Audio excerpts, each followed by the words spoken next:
ඉතාලියේ එට්නා ගිනිකන්ද පුපුරා යයි. අලු සහ ලාවා විසිරීම මගින් සංචාරක ව්‍යාපාරයට සහ ගුවන් ගමන්වලට බාධා සිදු වී තිබෙනවා. මේ වන විට එට්නා ගිනිකන්දේ බලගතු පිපිරීම් සිදුවෙමින් පවතින බැවින් සිසිලියේ සංචාරක කර්මාන්තය මත අදුරු සෙවණැල්ලක් ඇති වී තිබෙනවා. මේ වන විට පැතිරෙන අලු වලාකුළු මගින් සංචාරක සහ දේශීය ව්‍යාපාරවලට බාධා ඇති කර තිබෙනවා. ඉතාලියේ ජාතික භූභෞතික විද්‍යාව සහ ගිනිකඳු විද්‍යා ආයතනය INGV වාර්තා කළේ පිපිරීම වේගවත් මෙන්ම තියුණු වී ඇති බවයි. ලාවා අඩි 1000ක් මීටර් 300ට වඩා උසකට අහසට යොමු වන බවයි. ගිනිකන්දේ බලය විශ්මයජනක වුවත් එය මේ වන විට කලාපයට සැලකිය යුතු බාධා ඇති කර තිබෙනවා. මෙම ජනප්‍රිය සංචාරක ගමනාන්තයේ ගුවන් තොටුපළ වෙත අලු පතිත වීම මගින් ගුවන් ගමන් ප්‍රමාද වී තිබෙනවා. මෙම ගිනිකඳු පිපිරීම සමග සිසිලිය විශාල අභියෝගවලට මුහුණ දී තිබෙනවා. අලුත් අවුරුද්ද උත්සව සමයට දින කිහිපයක් ඉතිරිව තිබියදී මෙසේ ගිනිකඳ පුපුරා යාම නිසා මේ වන විටත් සංචාරකයින්ට සහ දේශීය ව්‍යාපාරවලට විශාල බලපෑමක් සිදු වී තිබෙනවා. සිසිලිය එහි ඉතිහාසය, විශ්මයජනක භූදර්ශන සහ ජනප්‍රිය නිවාඩු නිකේතන සඳහා ප්‍රසිද්ධ ඉහළ පෙළේ සංචාරක ගමනාන්තයක් ලෙසයි ලෝකයේ විසින් හඳුනාගෙන ඇත්තේ.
ජපන් අධිවේගී මාර්ගයේ වාහන 50ක් එකිනෙක ගැටීමෙන් දෙදෙනෙකු මිය ගොස් තිබෙනවා.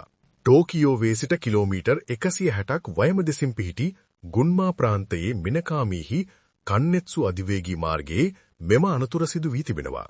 මෙහිදී අවම වශයෙන් වාහන 50ක් එකිනෙක ගැටීමෙන් සිදු වී ඇති අනතුරකින් පුද්ගලයන් දෙදෙනෙකු මිය ගොස් 26 දෙනෙකු තුවාල ලබා ඇති බව පොලිසිය පවසයි.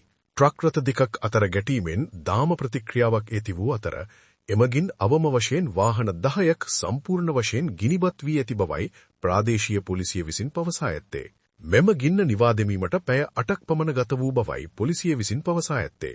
මෙහිදී ටෝකියෝ වේ පදංචි 77 හැවිරිදි කාන්තාවක් මියගොස් තිබූ අතර පිලිසුණු ට්‍රක් රථයක රියදුරු අසුනේ තිබී තවත් මලසිරුරක් සොයා ගන්නා ලදී.